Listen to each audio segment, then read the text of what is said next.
చూసారుగా, ఒక మనిషి తప్పు చేస్తే ఎంతమంది సఫర్ అవుతున్నారో. వీళ్ళందరికీ ఆశ్రయం ఇచ్చి అన్నం పెట్టిన దేవుడు. కాని ఈరోజు ఆ దేవుడి వల్ల వీళ్ళందరి బ్రతుకులు రోడ్డున పడ్డాయి.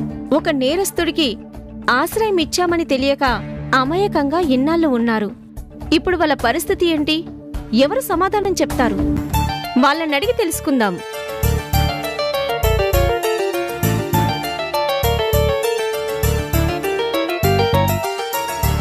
ఏంటమ్మా, ఏం మాట్లాడుతున్నావు? ఇప్పుడు చెప్పండి, మీ అందరి పరిస్థితి ఇలా అవడానికి కారణం ఆ సూర్యం గారే కదా?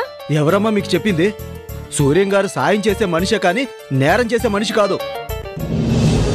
మా పిల్లలు మమ్మల్ని పోషించలేక బయటకు గెంటేస్తే ఈ వయసులో ఏం చేయాలో, ఎలా బతకాలో తెలియని మాకు ఆదరించి అన్నం పెట్టి కన్న బిడ్డల కన్నా ఎక్కువగా చూసుకునే సూర్యం గారి గురించి తప్పుగా మాట్లాడితే ఊరుకునేదే లేదు. బిడ్డనిచ్చారు కాబట్టి ఆయన మీకు దేవుడయ్యారు. కానీ శంకర ప్రసాద్ లాంటి ఒక గొప్ప పేరున్న మనిషిని చంపాలనుకోవడం అది నేరమే కదా? దాన్ని ఎలా కాదంటే పెడితే అలా అందరికీ దొరికేలా ఉంచుతారా?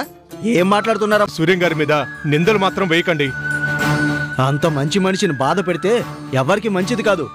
ఆయన ఉసురు ఊరికే పోదు. ఇది ఇక్కడి పరిస్థితి.